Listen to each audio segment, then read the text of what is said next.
Hello friends and welcome again. जर तुमचीसुद्धा कोबीची भाजी शिल्लक राहिली असेल, त्याचबरोबर भाजीमध्ये जर तुम्ही डाळ घातलेली असेल, तर आजची रेसिपी तुमच्याकरता. कोबीची भाजी मिक्सिंग बाउलमध्ये घेऊन त्यातली कढीपत्त्याची पानं काढून टाकूया.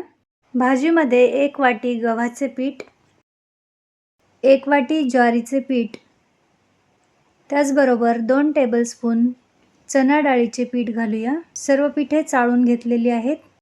येथे भाजीमध्ये देखील तिखट आणि मीठ घातलेले आहे, त्यामुळे इथं बेतानं तिखट आणि मीठ घालूया.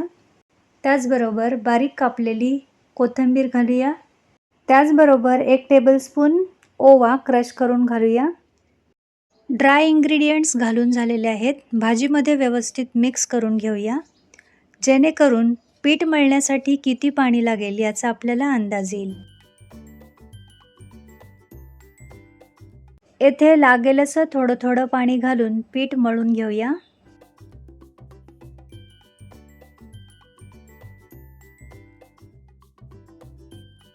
येथे पिठाची कन्सिस्टन्सी आपल्याला खूप घट्टही नकोय आणि खूप सैलही नकोय, तर मध्यम असं पीठ आपण इथे मळून घेऊया. येथे आपला डो रेडी आहे. 1 टेबलस्पून गोड तेल घालून पीठ पुन्हा एकदा व्यवस्थित मळून घेऊया. हे पीठ मुरवायची आवश्यकता नाही, त्यामुळे लगेचच पुढच्या कृतीकडे वळूया. येथे मी हाताला तेल लावून घेतलेलं आहे आणि पिठाचा एक छोटासा गोळा घेऊन तो व्हिडिओमध्ये दाखवल्याप्रमाणे गोल करून घ्यायचा आहे आणि हाताने मुटक्याचा आकार देऊन घ्यायचा आहे.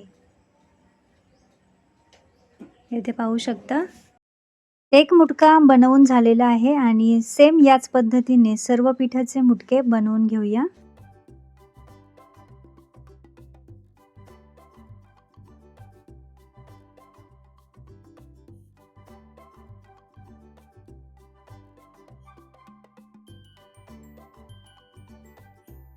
येथे सर्व पिठाचे मुटके बनवून घेतलेले आहेत.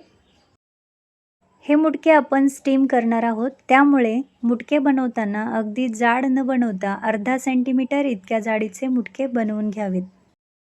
ज्याप्रमाणे आपण अळूवडी स्टीम करतो, अगदी त्याच प्रकारे येथे मी चाळण ठेवलेली आहे, त्याला तेलाने ग्रीस केलेलं आहे. सर्व मुटके थोड्या थोड्या डिस्टन्सने ठेवून घेऊया.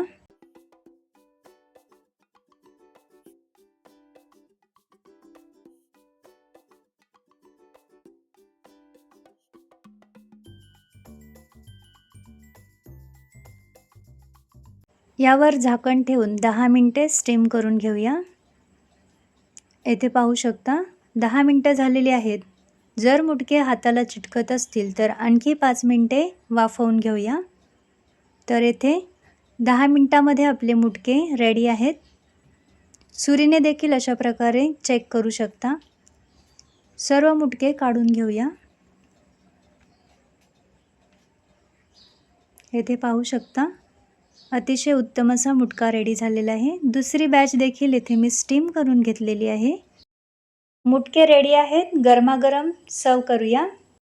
हे तुम्ही सॉस किंवा चटणीसोबत खाऊ शकता किंवा नुसते खाल्ले तरी देखील चविष्ट लागतात. जर तुमचीसुद्धा कोबीची भाजी शिल्लक राहिली असेल तर ही रेसिपी नक्की ट्राय करा. नेक्स्ट टाईम आवर्जून तुम्ही कोबीची भाजी एक्स्ट्रा बनवाल. तसेच तुमची मुलं जर कोबी खात नसतील तर अशा प्रकारे तुम्ही त्यांना कोबी खाऊ घालू शकता. कोबीचा उग्र असा वास या मुटक्यांना अजिबात येत नाही. तसेच उरलेली भाजी देखील मार्गी लागते. त्यामुळे नक्कीच ही रेसिपी तुम्हाला आवडेल. तुम्हाला ही माझी रेसिपी आवडली असेल तर व्हिडिओला लाईक करा, त्याचबरोबर चॅनलला सबस्क्राईब करा. पुन्हा भेटूया नवीन व्हिडिओसोबत. तोपर्यंत हेल्दी खा आणि हेल्दी रहा.